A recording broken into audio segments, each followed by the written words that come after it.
Assalamu alaikum, respected future doctors. I am Dr. Yasir Iqbal from King Edward Medical University, batch 28, and the owner of the platform named Quantum Chemist. Now we are going to start our master class number 2, and हमारा जो सबसे पहला topic होगा इसका that would be the types of atoms. ठीक है, अब इसमें क्या क्या आ जाता है? इसमें आ जाता है primary, secondary and tertiary atoms. अब जब देखो आपको ना मैं समझाता हूँ with respect to carbon and nitrogen. सबसे पहले हम लोग कार्बन के हिसाब से देख लेते हैं। अब ये है ना, फॉर एग्जांपल ये कार्बन है, ठीक है।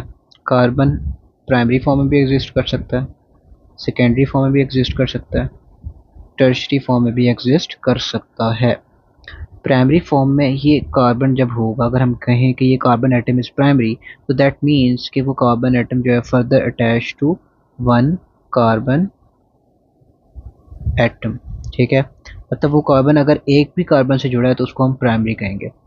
अगर वो दो कार्बन एटम से जुड़ा है, कार्बन एटम से जुड़ा है, तो उसको हम लोग कहेंगे सेकेंडरी। और टर्शियरी हम उसको तब कहते हैं जब वो तीन कार्बन एटम से जुड़ा हो, ठीक है। अच्छा जी, यहाँ तक समझ आ गई आपको। अब मैं आपको बताता हूँ नेक्स्ट बात, और वो है with reference to the nitrogen atom. अब फॉर एग्जांपल ये नाइट्रोजन एटम है, ठीक है। ये प्राइमरी भी हो सकता है, सेकेंडरी भी हो सकता है, टर्शियरी भी हो सकता है। आपको नाइट्रोजन मैंने इसलिए समझाया है, साथ समझा रहा हूँ, क्योंकि ये भी ऑर्गेनिक केमिस्ट्री में यूज़ होगा आगे जाके। इसको हम प्राइमरी तब कहते हैं जब ये नाइट्रोजन फर्दर एक कार्बन एटम से बॉन्ड हो, ठीक है। अब यहाँ पे देखो ना, ट्विस्ट आ गया। वहाँ पे कार्बन का कार्बन से ही रिलेशनशिप चल रहा था, जबकि यहाँ नाइट्रोजन जो है इसका भी कार्बन ही से रिलेशनशिप है। अगर सेकेंडरी इसको हम तब कहेंगे जब ये दो कार्बन एटम से बॉन्डेड हो। टर्शियरी हम इसको कब कहेंगे? जब ये तीन कार्बन एटम से बॉन्डेड हो, ठीक है। तीनों वैलेंसीज इसने कार्बन से सेटिस्फाइड की हैं, तो तब हम इसको टर्शियरी नाइट्रोजन एटम कहेंगे। अच्छा जी, यहाँ तक आपको क्लियर हो गई कि भाई टाइप्स ऑफ एटम्स जो हैं वो हम लोग किस तरह डिटरमिन करते हैं, ठीक है। अब हम लोग चलते हैं जी टुवर्ड्स द फंक्शनल ग्रुप्स। के फंक्शनल ग्रुप्स को भी हम क्लासिफाई करते हैं as primary, secondary and tertiary, ठीक है। ये प्राइमरी भी हो सकते हैं, ये सेकेंडरी भी हो सकते हैं, और ये टर्शियरी भी हो सकते हैं। किस चीज़ पर ये डिपेंड कर रहा है? ये डिपेंड कर रहा है कि जो फंक्शनल ग्रुप है वो किस कार्बन एटम से जुड़ा हुआ है, ठीक है। लेट्स सपोज हम लोग कहते हैं कि भाई टर्शियरी एल्कोहल है, ठीक है। टर्शियरी एल्कोहल है, तो इसमें क्या होगा कि जो OH है ना, OH वो किसी टर्शियरी कार्बन एटम से बॉन्डेड होगा। इस बेसिस पे हम कह रहे हैं कि ये जो फंक्शनल ग्रुप है दैट इज टर्शियरी। कैसे? ये कार्बन है ना, ये फर्दर तीन अल्काइल से फॉर एग्जांपल जुड़ा हुआ है, ठीक है।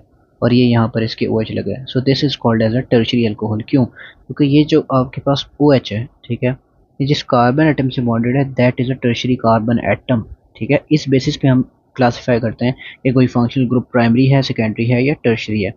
इसीलिए मैंने पहले आपको कॉन्सेप्ट समझाया कि कार्बन और नाइट्रोजन एटम्स कब प्राइमरी, सेकेंडरी, टर्शियरी होते हैं। फिर मैंने स्टेप बाय स्टेप आपको ऊपर लेकर जा रहा हूँ कि अब फंक्शनल ग्रुप्स में हम प्राइमरी, सेकेंडरी और टर्शियरी कैसे क्लासिफाई करते हैं। ठीक हो गया? तो यहाँ तक हमारे पास बात थी types of atoms and then types of the functional groups. Depending upon the type of carbon atom to which they are bound, they are classified into primary, secondary and tertiary functional groups, ठीक है। चलें जी, the next topic which is about to bother you is the identification of iso and neo structures। ठीक हो गया? ये आपके पास common nomenclature का part है और आपके पास ये बहुत ही कंफ्यूजिंग है। लाइक बच्चों को पूरा साल हो जाता है और एंड तक ये नहीं समझ आती कि इसके पीछे कॉन्सेप्ट क्या है इसको आइसो कहने का, ठीक है। अब सबसे पहले मैं आपको ये बात बता दूं कि तीन तरह की चीज़ें हो सकती है ना। एक हम लोग ये आइसो और नियो यूज़ कर सकते हैं किसी अल्काइल ग्रुप के साथ, ठीक है, कि आइसो ब्यूटाइल, आइसो पेंटाइल, ठीक है। एक हम इसको यूज़ कर सकते हैं अल्केन के साथ कि आइसो पेंटेन, आइसो ब्यूटेन, ठीक है। इसी तरह हम लोग इसको यूज़ कर सकते हैं for a functional group, functional group. Like ये जो अल्काइल ग्रुप है, ठीक है, इसमें जब आप ऐड कर दोगे, किस तरह मतलब कि जो आइसो, फॉर एग्जांपल आइसोब्यूटाइल है, ठीक है, अब अल्काइल ग्रुप के साथ प्लस करो उसका फंक्शनल ग्रुप पार्ट, तो फिर आपके पास क्या बन जाएगा, iso butyl alcohol for example. देखो लाइक एग्जांपल भी आपको दे देता हूँ, इसमें कॉम्प्लेक्स है, iso butyl for example alcohol, ठीक है। इसमें क्या था कि आपके पास आइसो के साथ अल्काइल, आइसो अल्काइल वाला हमने ये यूज़ किया, ठीक है, और इसमें एक फंक्शनल ग्रुप ऐड कर दिया, तो वो क्या बन गया उसका फंक्शनल ग्रुप। तो ये तीन जगहों पर इस चीज़ की एप्लीकेशन हो सकती है, तीन लेवल्स पर। अब मैं आपको समझाऊंगा कि आइसो बेसिकली आइडेंटिफाई हम करते कैसे हैं। चलो जी, अब हमें समझ आएगी कि भाई आइसो हम कैसे आइडेंटिफाई करते हैं। देखो कोई भी अगर ऑर्गेनिक कंपाउंड है ना, सबसे जो उसका इम्पॉर्टेंट एलिमेंट है वो है उसका skeletal framework provided by the parent chain, ठीक है, पेरेंट चेन। अब parent chain is the longest chain with the maximum number of substituents possible. तो अब पेरेंट चेन जो है वो डिटरमिन करेगी कि स्ट्रक्चर क्या है, आइसो है, नियो है, ठीक है।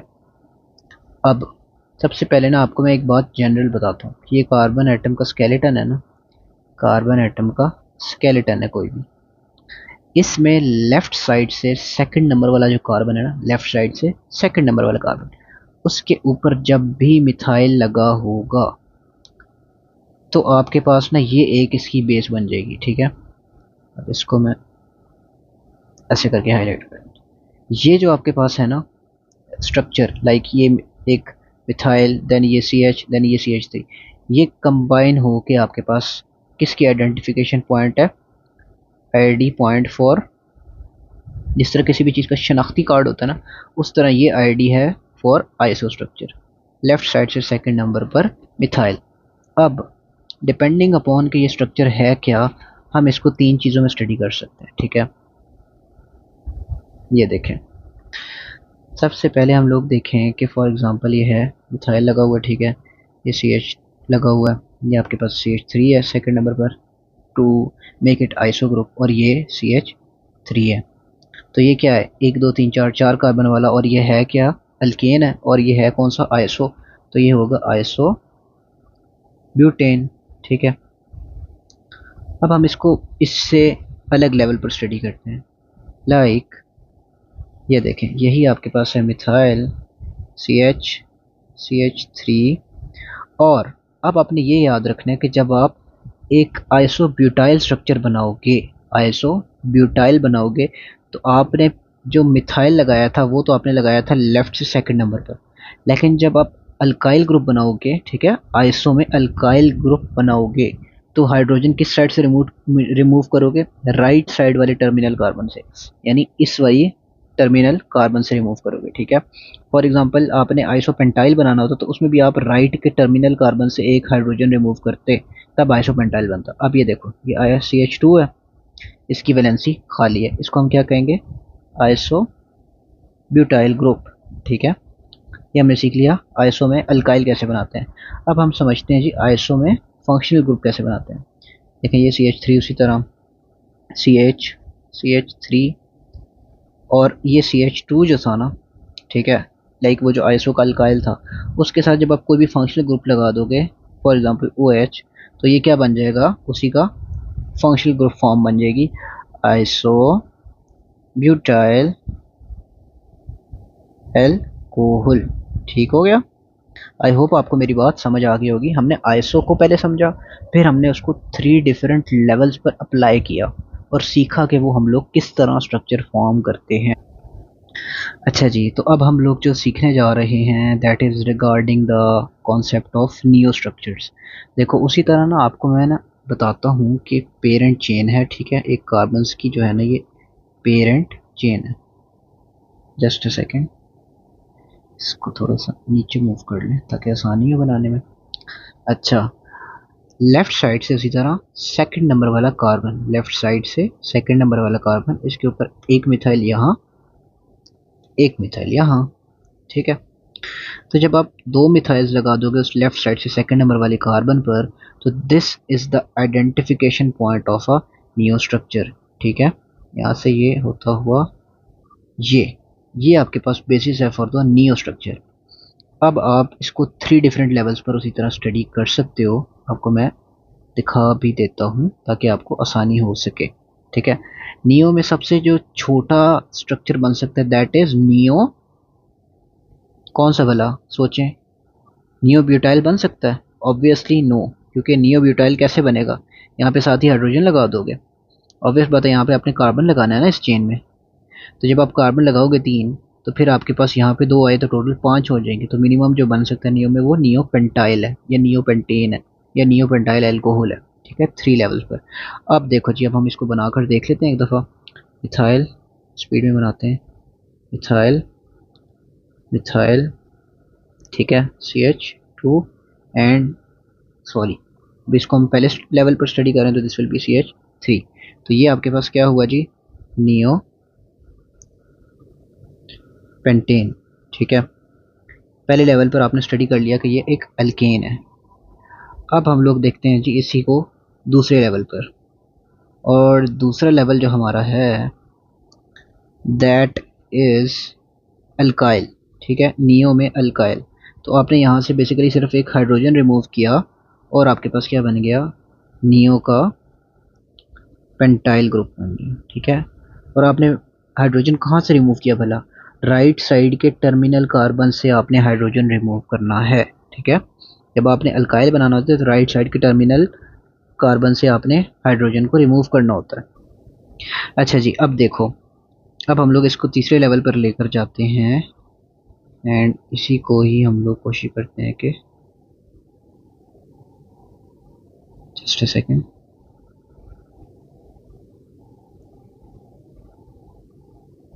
ये हम लोगों ने इसको मूव कर लिया एंड अब ये जो अल्काइल था, ठीक है, इसी के साथ हम लोगों ने क्या लगा दिया, OH। अब नियो पेंटाइल के साथ जब आपने फंक्शनल ग्रुप अटैच कर दिया तो this will be called as neopentyl alcohol. ठीक है, तो अब आपको मैंने ना 3 डिफरेंट लेवल समझा दिए कि वो नियो में कैसे अप्लाई होते हैं।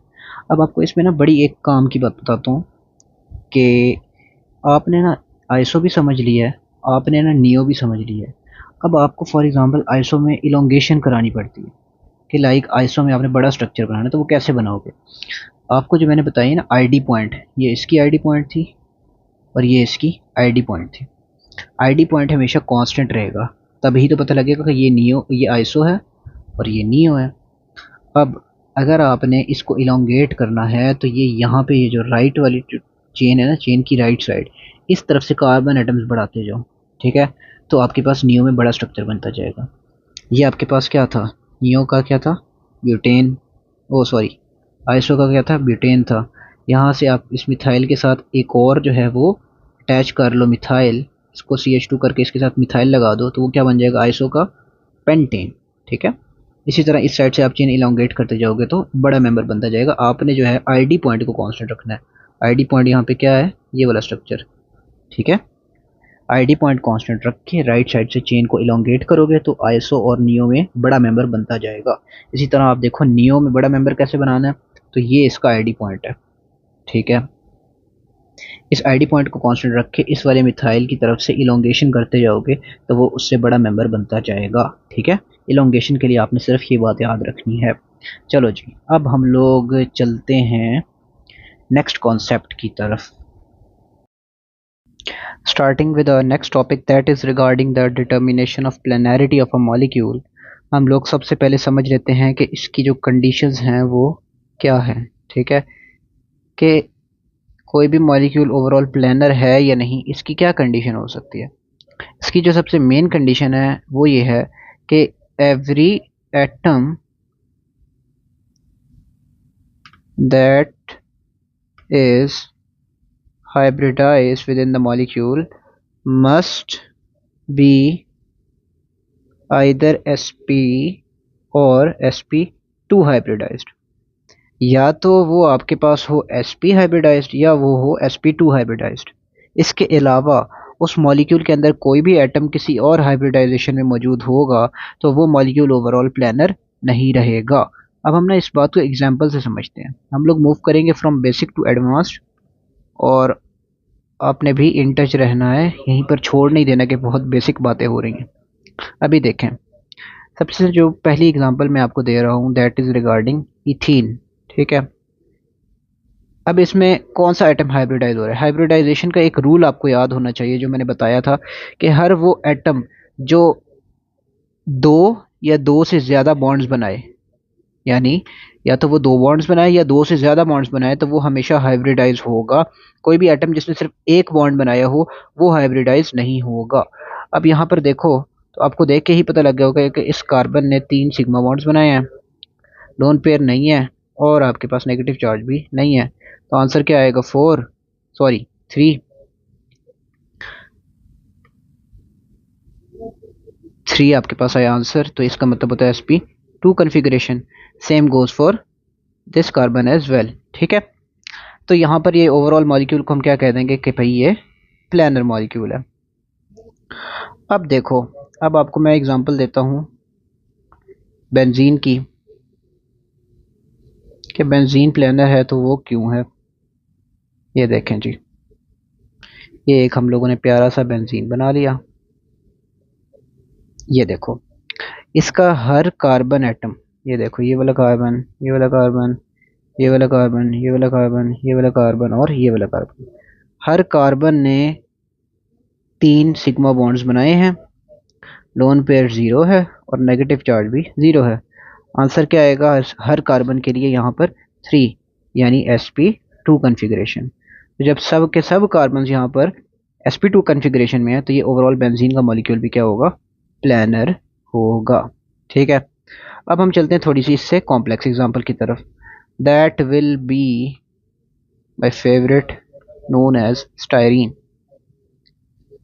स्टायरीन क्या होता है? बेसिकली एक ग्रुप होता है विनाइल। ठीक है, विनाइल पहले हम देख लेते हैं। इथीन जो है ना, इथीन, ये क्या है? इथीन।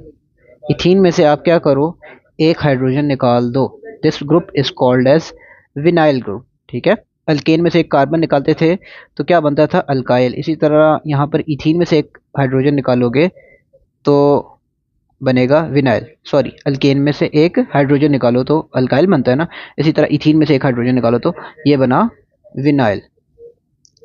जब इस विनाइल को आप बेंजीन पे लगाओगे तो this structure is called as styrene. ठीक है, आप देखो, ये बेंजीन में बनाता हूँ, ये बेंजीन होगी, ये आपके पास CH double bond CH2, vinyl bonded to a benzene is known as styrene. अब यहाँ पर बेसिकली क्या है, देखो यहाँ पर जो कार्बन है सेम उसी तरह जो है आपके पास 3 सिग्मा बॉन्ड्स बनाए हुए हैं इन कार्बन्स ने। तो ऑब्वियस बात है, ये तो बेंजीन वाले जितने कार्बन हैं ये तो सब के सब sp2 ही होंगे। 3 sigma bonds, 0 lone pairs with 0 negative charge. अब इस कार्बन को देखो, ये वाला कार्बन, तो और ये भी देख लो, दोनों पे सेम अप्लाई होगा। अभी हम पढ़ के आए कि विनाइल के दोनों कार्बन्स जो हैं वो क्या है? sp2 हाइब्रिडाइज में। कैसे? देखो, एक इसने इस हाइड्रोजन के साथ बॉन्ड बनाया, एक इसने इस कार्बन के साथ बॉन्ड बनाया और एक इसने इस कार्बन के साथ बॉन्ड बनाया। 3 सिग्मा हो गए, 3 sigma, 0 lone pair, 0 negative charge. Answer क्या आएगा? 3, यानी sp2। Same goes for this carbon. तो styrene is also a planar molecule. अब हम आ जाते हैं जी फोर्थ एग्जाम्पल की तरफ, and the fourth example is acetylene. Acetylene, आपको मैं ट्रिपल बॉन्ड वाले भी कराऊँ ना एग्जाम्पल्स, ताकि आपको पता हो कि ट्रिपल बॉन्ड वाले भी आपके पास प्लानर हो सकते हैं। CH triple bond with CH। यहाँ पे जो दोनों कार्बन्स हैं उन्होंने क्या क्या किया हुआ है? बेसिकली उन्होंने ये किया हुआ है कि 2 सिग्मा बॉन्ड्स बनाए हैं। इस कार्बन ने भी 2 सिग्मा बॉन्ड्स बनाए हैं, 0 lone pair with 0 negative charge. Answer क्या आएगा? 2, तो जिसका मतलब होता है sp हाइब्रिडाइजेशन। ठीक है, same goes for this carbon. तो ये क्या हो जाएगा? Overall planar. ठीक है, चलो जी, यहाँ तक आपको बातें समझ आ गई होंगी आई होप। तो अब हम लोग ना थोड़ी सी कॉम्प्लेक्स एग्जांपल की तरफ चलते हैं, इससे पता चलेगा कि आपको बातें समझ आई भी हैं कि नहीं। फॉर्मल्डिहाइड, फॉर्मल्डिहाइड, इसका स्ट्रक्चर ड्रॉ करो पहले। C डबल बॉन्ड O, दोनों तरफ क्या है? Hydrogen with hydrogen. अब देखो, सबसे पहले तो आपने आइडेंटिफाई करना होता है किसी भी मॉलिक्यूल को चेक करने के लिए कि उसमें कौन कौन से एटम्स हाइब्रिडाइज हो रहे हैं। कार्बन ने दो या दो से ज़्यादा बॉन्ड्स बनाए हुए हैं, हाँ जी, इसने तो चार बॉन्ड्स बनाए हुए हैं। ऑक्सीजन ने यहाँ पे दो बॉन्ड्स बनाए हुए हैं, हाँ यहाँ पे दो बॉन्ड्स बनाए हुए हैं, तो ये भी हाइब्रिडाइज होगा, ये भी हाइब्रिडाइज होगा। हाइड्रोजन तो हो ही नहीं सकता। अब देखो, पहले कि ऑक्सीजन के पास दो लोन पेयर भी हैं, ये भी ड्रॉ कर लो। अब इस कार्बन की पहले चेक करो, चार सिग्मा, सॉरी तीन इसने बनाए हुए हैं जी sigma bonds, zero lone pair with zero negative charge equal to sp2। Oxygen check करो जी, ऑक्सीजन ने एक ही सिग्मा बॉन्ड बनाया है with that carbonyl carbon, plus दो इसके ऊपर लोन पेयर हैं, जीरो नेगेटिव चार्ज, आंसर है 3, दैट इज अगेन sp2। तो फॉर्मल्डिहाइड ओवरऑल क्या हो गया, that is a planar molecule. ये अभी हमने इसको प्रूव कर दिया कि प्लानर कैसे है। अब असल बात आएगी जो कि आपको टेस्ट करेगी कि बेसिकली आपको ये चीज़ आती भी है कि नहीं। Fifth example, fifth example is regarding acetaldehyde। acetaldehyde,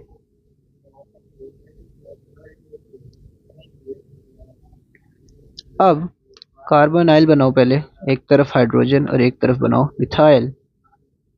तो ये तो आपको पता ही चल गया होगा कि कार्बोनाइल का जो कार्बन है और कार्बोनाइल का जो ऑक्सीजन है वो दोनों sp2 हैं, अभी हम पढ़ के आए हुए हैं, ठीक है, और ये हर जगह अप्लाई होगा। अब देखो, बात ये है कि जो और कोई एटम ऐसा है कि जो हाइब्रिडाइज हो रहा हो, जो दो या दो से ज़्यादा बॉन्ड्स बना रहा हो। आप देखें, एक दफ़ा गौर करें इस पर, 3 सेकंड देता हूँ आपको। ये देखें, ये जो मिथाइल है, इसका जो कार्बन है, इसने चार सिग्मा बॉन्ड्स बनाए हुए हैं, ठीक है। तो चार इसके सिग्मा बॉन्ड्स हैं, zero lone pair with zero negative charge, तो sp3 हो गई। मैंने बोला था कि कोई एक भी एटम अगर बीच में sp3 निकल आया या sp2 और sp के अलावा कोई निकल आया तो वो प्लानर नहीं रहेगा। तो ये मॉलिक्यूल ओवरऑल प्लानर नहीं है, ठीक हो गया। तो इस तरह करके आपने मॉलिक्यूल को क्रिटिकली एनालाइज करके देखना होता है कि वो प्लानर है या नहीं है, ठीक है। अब मैं ना आपको एक क्वेश्चन दे रहा हूँ और वो क्वेश्चन आपने सॉल्व करना है। लेट्स सी कि आप जो है वो बता पाते हैं कि नहीं कि वो प्लानर है या नहीं है। And the molecule is 1,3 butadiene, ठीक है। ये मॉलिक्यूल है जो मैंने आपको दिया है, एंड इसको आपने खुद ड्रॉ करके आपने खुद मुझे बताना है कमेंट्स में कि ये आया प्लानर है या नहीं है, और नहीं है तो क्यों है, और अगर है तो फिर वो भी क्यों है, ठीक है। Starting with our very premium topic that is regarding the intermediates involved in the organic chemistry. अच्छा, अब सबसे पहले तो हम लोग ये बात डिसाइड कर लें कि हम वो इंटरमीडिएट्स अभी हम पढ़ रहे हैं, जो इंटरमीडिएट्स आपके पास जिनकी रिएक्टिविटी और जिनकी स्टेबिलिटी का जो ऑर्डर है और उनका कॉन्सेप्ट है वो आपको आना चाहिए, ठीक है। इस तरह कुछ इंटरमीडिएट्स हैं जो कि सिर्फ और सिर्फ एक खास मैकेनिज्म में आ रहे होते हैं, ठीक है। जिस तरह अमाइनो अल्कोहल हो गया, जिस तरह साइक्लोहेक्साडाई इनाइल कार्बोकटाइन हो गया जो कि बेंजीन के इलेक्ट्रोफिलिक एरोमेटिक सब्स्टिट्यूशन रिएक्शंस में आता है इंटरमीडिएट के तौर पर। अमाइनियम आयन हो गया और क्यूमीन हाइड्रोपेरोक्साइड हो गया। ये सब जो है ना वो आगे आप किसी खास रिएक्शन में पढ़ेंगे कि ये आपके पास इंटरमीडिएट के तौर पे आए हैं। लेकिन हम यहाँ पर जो अभी पढ़ने लगे हैं वो इंटरमीडिएट्स हैं जिनकी रिएक्टिविटी और स्टेबिलिटी आपको कंसर्न्ड है, ठीक है, ताकि हम लोग उसको अच्छे से समझ भी सकें। So the first intermediate is the very well known that is called as the carbocation, ठीक हो गया।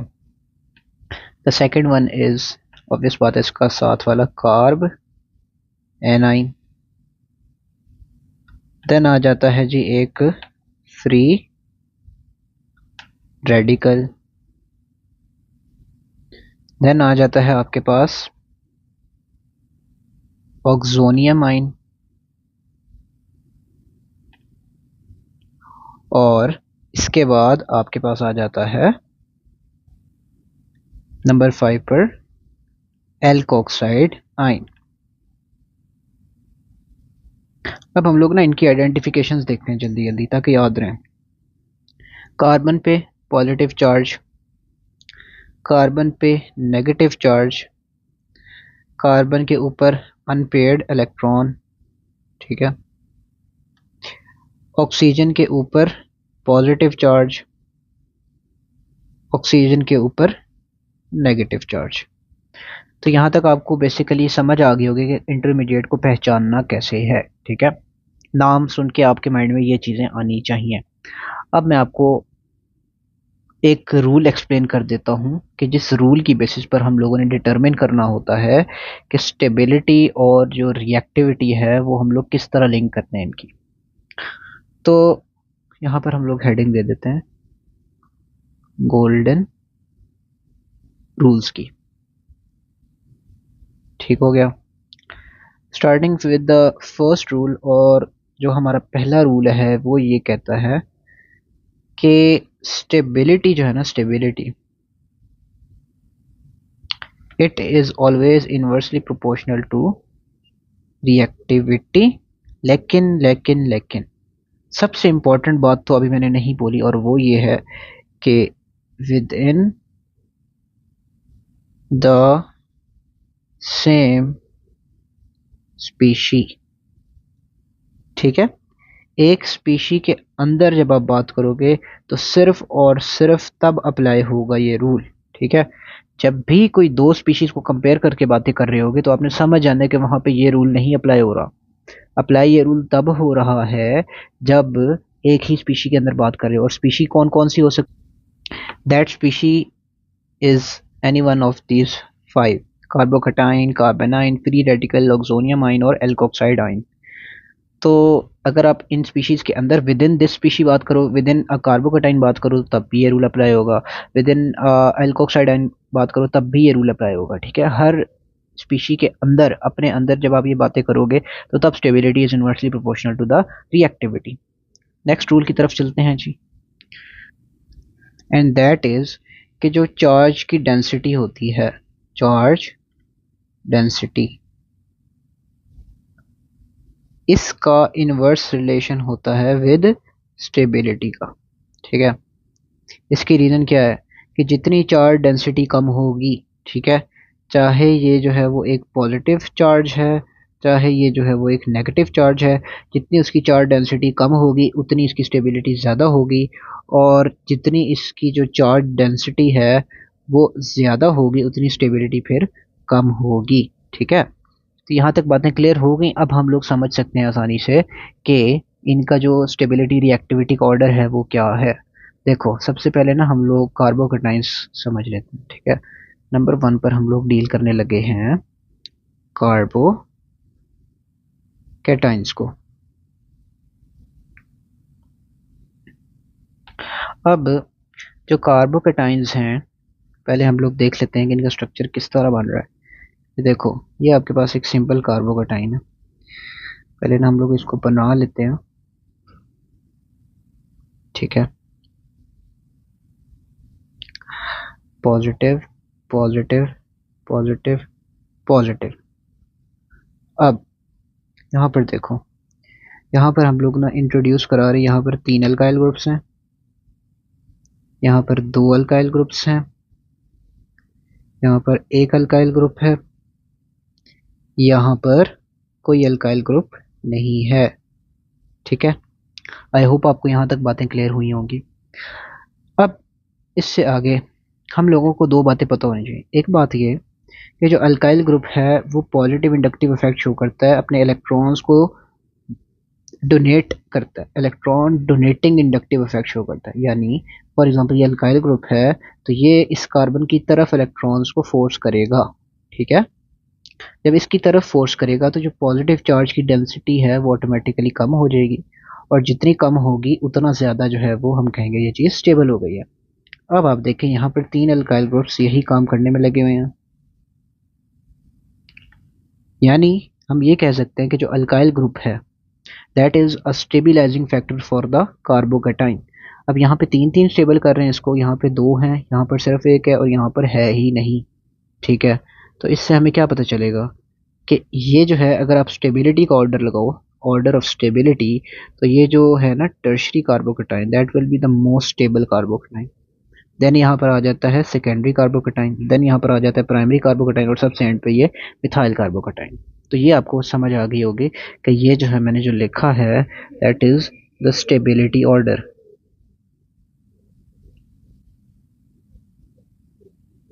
ठीक है, चलो जी, स्टेबिलिटी का ऑर्डर आई होप आपको समझ आ गया। अच्छा, अब हम देखते हैं रिएक्टिविटी का ऑर्डर। तो जो रिएक्टिविटी का ऑर्डर होगा वो उल्टा होगा। क्या मतलब कि यही सारा कुछ उल्टा चलेगा फिर। लाइक जो सबसे ज़्यादा जो रिएक्टिव होगा वो होगा ये मिथाइल कार्बोकेटाइन, रिएक्टिव। और सबसे ज़्यादा स्टेबल जो होता है वो होता है टर्शरी। अब बहुत जगहों पर ये बातें पढ़ाई जाती हैं कि भाई जो टर्शरी कार्बोकेटाइन है वो सबसे स्टेबल भी है, वो सबसे रिएक्टिव भी है। हालांकि कोई इस बात की लॉजिकल बेसिस ही नहीं है कि ये स्टेबल होने के साथ साथ रिएक्टिव कैसे है। अभी मैंने आपको ऊपर जो रूल्स एक्सप्लेन किए थे उनको देखें एक दफ़ा। चार्ज डेंसिटी का इन्वर्स रिलेशन था विद द स्टेबिलिटी, और ये आपको समझ भी आ गई होगी कि जितना चार्ज एक जगह पे कॉन्सेंट्रेटेड होता है उतना वहाँ पर जो है वो रिएक्टिविटी बढ़ती है, स्टेबिलिटी कम होती है। तो ऑब्वियस बात है चार्ज डेंसिटी जितनी कम होगी उतना न्यूट्रलिटी के करीब जाएगा, उतना स्टेबिलिटी के करीब जाएगा। अब यहाँ पर देखो जो टर्शरी कार्बोकेटाइन है उसके ऊपर पॉजिटिव चार्ज डेंसिटी कितनी कम की हुई है तीनों अल्काइल ग्रुप्स ने। अब इतनी कम चार्ज डेंसिटी के बाद अब ये कैसे कह सकते हो कि स्टेबल के साथ साथ रिएक्टिव भी है। ऑब्वियस बात है फिर सिर्फ स्टेबल कहो ना, स्टेबल के साथ रिएक्टिव तो नहीं कह सकते। और एक फैक्टर मैंने आपको भी नहीं बताया, and that factor is the steric hindrance. ये जो अल्काइल ग्रुप्स है ना ये इस पॉजिटिव चार्ज कार्बन को इर्द गिर्द से सराउंड कर लेते हैं।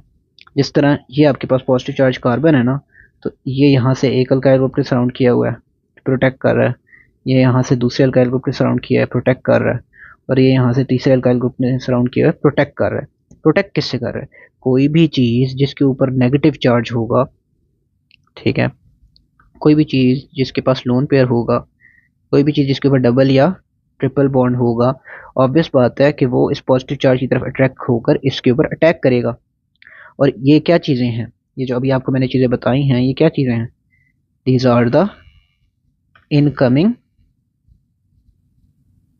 न्यूक्लियोफाइल्स। ठीक है, यही बात बताई थी ना मैंने न्यूक्लियोफाइल के कॉन्सेप्ट में, जो पिछले लेक्चर में पिछली मास्टर क्लास नंबर 1 में बताया था। अब ये जब प्रोटेक्टेड करेंगे, ये जो एक्ट है अल्काइल ग्रुप्स का प्रोटेक्ट करने का पॉजिटिव चार्ज कार्बन को, this act is known as steric hindrance. ठीक हो गया, चलो जी। तो अब इसके ऊपर हमने दो स्टेबलाइजिंग फैक्टर्स पढ़ लिए। एक हम लोगों ने इन अल्काइल ग्रुप्स का जो पॉजिटिव इंडक्टिव इफेक्ट है वो पढ़ लिया। दूसरा हमने इन अल्काइल ग्रुप्स का स्टेरिक इफेक्ट या स्टेरिक हिंड्रेंस पढ़ ली। और उसके हिसाब से जो टर्शियरी कार्बोकेटाइन है, we found that it was the most stable and the methyl carbocation was the most reactive carbocation. चलो जी, चलते हैं अब हम लोग नेक्स्ट जो इंटरमीडिएट है उसकी तरफ। And the next intermediate is the carb A9, sorry.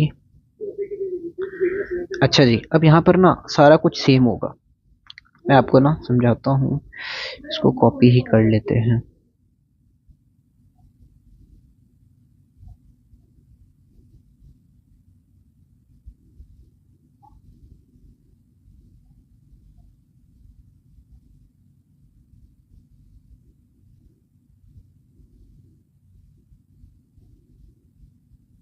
ये आ गया जी, ठीक है।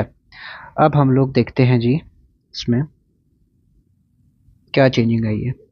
अब फर्क सिर्फ और सिर्फ इतना आ गया इसके अंदर कि ये जो कार्बन है इसके ऊपर जो पॉजिटिव चार्ज था ये ख़त्म हो गया। और कार्बेनाइन में हम लोगों को पता है कि इस कार्बन के ऊपर क्या चार्ज होता है? नेगेटिव चार्ज होता है। सारा कुछ उल्टा हो जाएगा ना। क्या मतलब है कि देखो अल्काइल ग्रुप्स जो हैं वो अपना पॉजिटिव इंडक्टिव इफेक्ट शो करते हैं और वो इस कार्बन की तरफ इलेक्ट्रॉन्स को धकेल रहे हैं, तो इसके ऊपर तो ऑलरेडी नेगेटिव चार्ज है। और अब अल्काइल ग्रुप्स जो हैं वो इस नेगेटिव चार्ज डेंसिटी को इंक्रीज कर रहे हैं। जब नेगेटिव चार्ज डेंसिटी इंक्रीज होगी तो हमने अभी पढ़ा था एक रूल कि जब भी चार्ज डेंसिटी इंक्रीज होगी तो स्टेबिलिटी कम होती जाएगी, रिएक्टिविटी बढ़ती जाएगी, यानी उस जगह पे चार्ज जो है वो कॉन्सेंट्रेट करता जाएगा। अब यहाँ पे जो अल्काइल ग्रुप्स हैं, अल्काइल ग्रुप्स ये जो हैं वो डीस्टेबिलाइजिंग फैक्टर्स हैं, डीस्टेबिलाइजिंग फैक्टर्स। ठीक है, जबकि जो ऊपर था कार्बोकेटाइंस यहाँ पर जो है वो स्टेबिलाइजिंग फैक्टर्स थे। अब देखो सारा जो ट्रेंड है वो रिवर्ट हो जाएगा। स्टेबिलिटी का जब आप ट्रेंड बनाते हो तो वो यहाँ पर जो है वो रिवर्ट हो जाएगा। मैं यहाँ पे लिख देता हूँ स्टेबिलिटी का ट्रेंड आप लिख रहे हो, और यहाँ पर जो सबसे ज़्यादा स्टेबल स्पीशी होगी दैट विल बी मिथाइल कार्बेनाइन, ठीक है।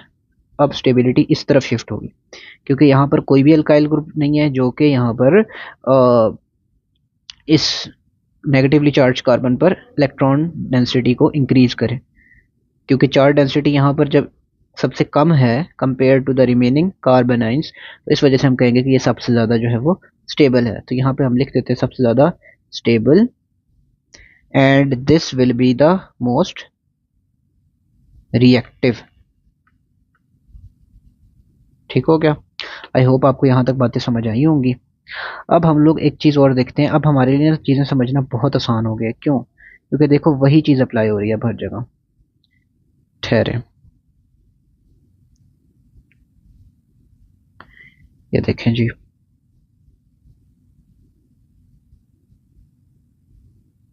ये यहाँ पर आ गया।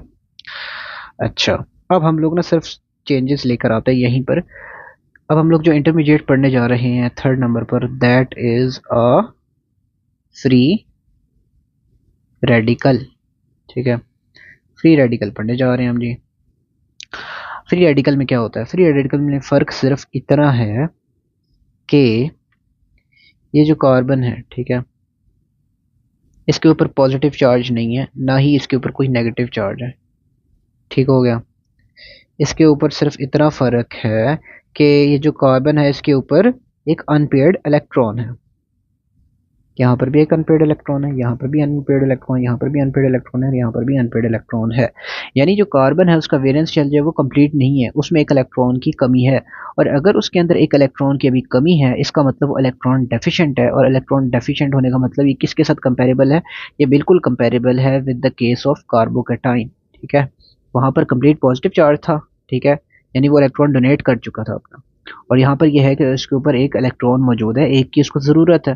तो ऑब्वियस बात है कि यहाँ पर भी अल्काइल ग्रुप्स जो हैं वो स्टेबिलाइजिंग फैक्टर होंगे, क्योंकि कार्बन को इलेक्ट्रॉन की ज़रूरत है। और अल्काइल ग्रुप्स जो हैं वो दो इफेक्ट्स के थ्रू, एक पॉजिटिव इंडक्टिव इफेक्ट और दूसरा हाइपर कॉन्जुगेशन के थ्रू, कार्बन जो है उसके ऊपर उसको फैसिलिटेट कर रहे हैं इन गेनिंग द इलेक्ट्रॉन। ठीक है, तो इस वजह से हम कहेंगे कि यहाँ पर भी जो अल्काइल ग्रुप्स हैं, अल्काइल्स आर स्टेबिलाइजिंग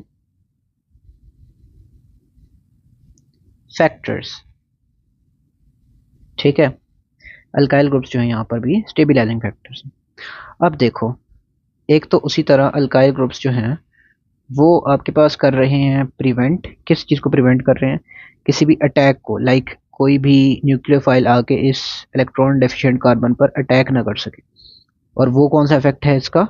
लाइक यहाँ से प्रोटेक्शन, यहाँ से प्रोटेक्शन, यहाँ से protection. This effect is known as steric effect और स्टेरिक हिंड्रेंस। और ये जो यहाँ पर इलेक्ट्रॉन की कमी थी वो इसको अल्काइल ग्रुप्स पूरा भी कर रहे हैं।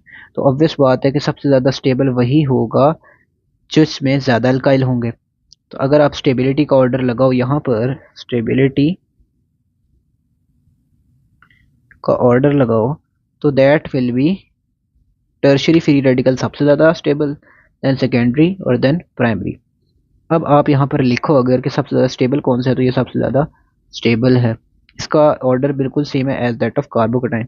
और अगर आप इसकी बात करो तो this is the most reactive. ठीक हो गया। Now starting with the next intermediate that is the alkoxide आइन। ठीक है, इसको हम लोग समझते हैं अल्कोहल से। आपको मैंने कल भी समझाया था कि जो अल्कोहल है वो हम लोग किस तरह करते हैं, डिफर करते हैं कि कौन सा प्राइमरी है, कौन सा सेकेंडरी और कौन सा टर्शियरी है। जो हाइड्रोक्सिल ग्रुप है ना, वो जिस कार्बन से बॉन्डेड होगा वो कार्बन डिटरमिन करेगा कि वो प्राइमरी है, सेकेंडरी है या टर्शियरी है। अब यहाँ पे ये टर्शियरी कार्बन एटम अब बनाओ तो ये अल्कोहल कौन सा बनेगा? Tertiary alcohol. अब हम लोग इसको डुप्लीकेट करके जो है वो सेकेंडरी और प्राइमरी भी बनाते हैं ताकि हमें आसानी हो। ये देखें जी, एंड ये हम लोगों ने इसको भी एक और कर दिया डुप्लीकेट। ठीक है,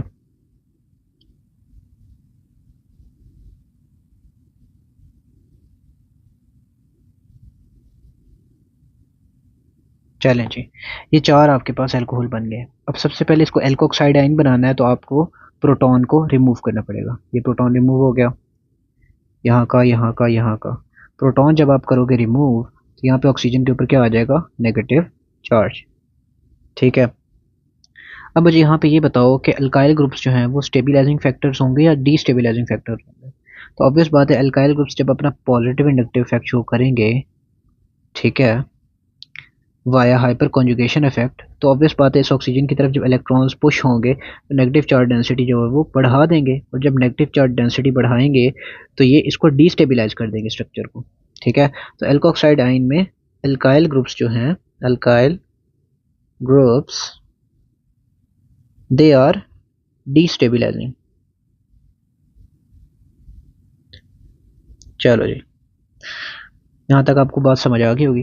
देखिए ये जो सारी चीज़ें हैं ये आगे आपको ऑर्गेनिक में काम आएंगी। एल्कोक्साइड आयंस का फॉर एग्जांपल ये ऑर्डर है ना, ये आपको अल्कोहल्स के रिएक्शंस में काम आएगा। कार्बोकेटायंस का जो ऑर्डर है वो आपको अल्कोहल्स की रिएक्टिविटी में काम आएगा। ठीक है, कोई ना कोई चीज़ आगे काम आ रही होगी आपको। अच्छा, अब हम लोग चलते हैं जी नेक्स्ट बात की तरफ। वो ये है कि देखो यहाँ पर आपके पास जो है वो एक अल्काइल कम कर दो, यहाँ पर दो अल्काइल्स कम कर दो, और यहाँ पर अल्काइल है ही नहीं। ठीक है, तो अब हम लोग जो है वो जल्दी जल्दी इसका ऑर्डर भी देख लेते हैं कि ऑर्डर क्या बनेगा। देखो सबसे ज़्यादा स्टेबल जो है वो कौन सा होगा, यहाँ पे ये दो अल्काइल ग्रुप्स हैं, इलेक्ट्रॉन्स को पुश कर रहे हैं टुवर्ड्स दिस ऑक्सीजन। यहाँ पे एक अल्काइल ग्रुप है जो इलेक्ट्रॉन्स को पुश कर रहा है टुवर्ड्स दिस ऑक्सीजन, और यहाँ पे कोई अल्काइल ग्रुप नहीं है। तो ऑब्वियस बात है ये जो है आपके पास ये सबसे ज़्यादा रिएक्टिव होगा। ये वाला जो टर्शरी एल्कोक्साइड है ना, ये सबसे ज़्यादा रिएक्टिव होगा, सबसे लीस्ट स्टेबल होगा। तो यहाँ पर आप क्या लिखोगे, मोस्ट रिएक्टिव। ठीक है, जबकि जो यहाँ पर ये है ये सेकेंडरी एल्कोक्साइड आयन है, ये प्राइमरी एल्कोक्साइड आयन है, और इसको कह लो मिथाइल एल्कोक्साइड आयन। तो यहाँ पर जो है आपके पास मिथाइल वाला, तो ये वाला जो है आपके पास क्या होगा, सबसे ज़्यादा स्टेबल होगा comparatively to the other species of alkoxide ions. अब यहाँ पर हम ऑर्डर लगाएंगे तो ऑब्वियस बात है स्टेबिलिटी का ऑर्डर आप लगाओगे तो ये और ये सबसे ज़्यादा स्टेबल ये वाला, सबसे उससे कम फिर ये वाला, फिर ये वाला, और फिर सबसे एंड पे ये वाला।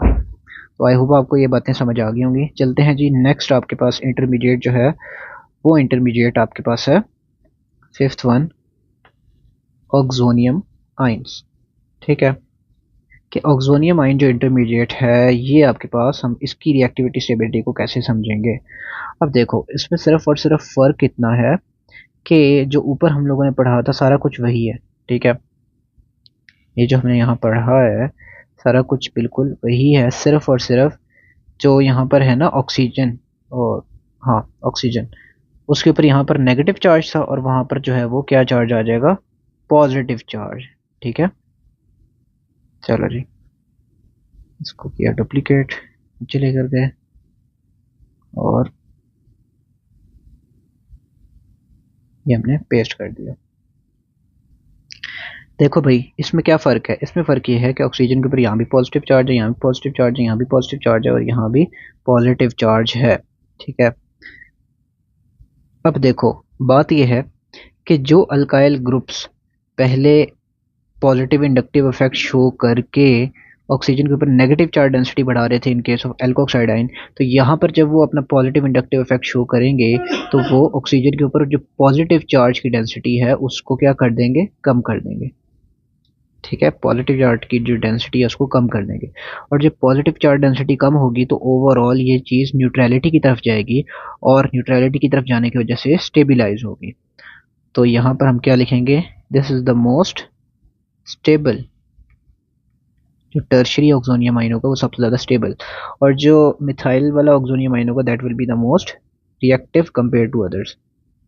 ठीक है, क्योंकि यहाँ ना तो यहाँ पे कोई स्टेरिक इफेक्ट शो हो रहा है अल्काइल की तरफ से, और ना यहाँ पर कोई इंडक्टिव इफेक्ट शो हो रहा है जिससे ऑक्सीजन की पॉजिटिव चार्ज डेंसिटी कम हो।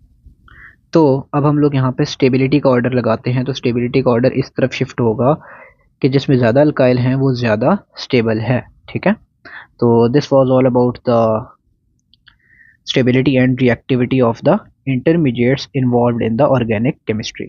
अब हम लोग ना दो तीन बातें और समझ लेते हैं, और वो बातें ये हैं कि जो इसमें की पॉइंट्स है ना, की पॉइंट्स याद रखने वाले वो ये हैं कि रोल ऑफ अल्काइल, ठीक है, इन केस वो जो स्पीशी है जो इंटरमीडिएट है, अगर तो वो आपके पास पॉजिटिव चार्ज है और अगर तो वो आपके पास नेगेटिव चार्ज है।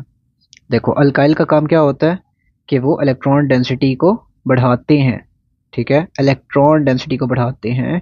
यानी जो रोल ऑफ अल्काइल को अगर आपने समराइज करना हो तो वो पॉजिटिव इंडक्टिव इफेक्ट शो करते हैं via the effect of hyper conjugation, और वो पॉजिटिव चार्ज डेंसिटी अगर होगी तो वहाँ पर उसको डिक्रीज करेंगे और नेगेटिव चार्ज डेंसिटी होगी तो उसको इंक्रीज करेंगे।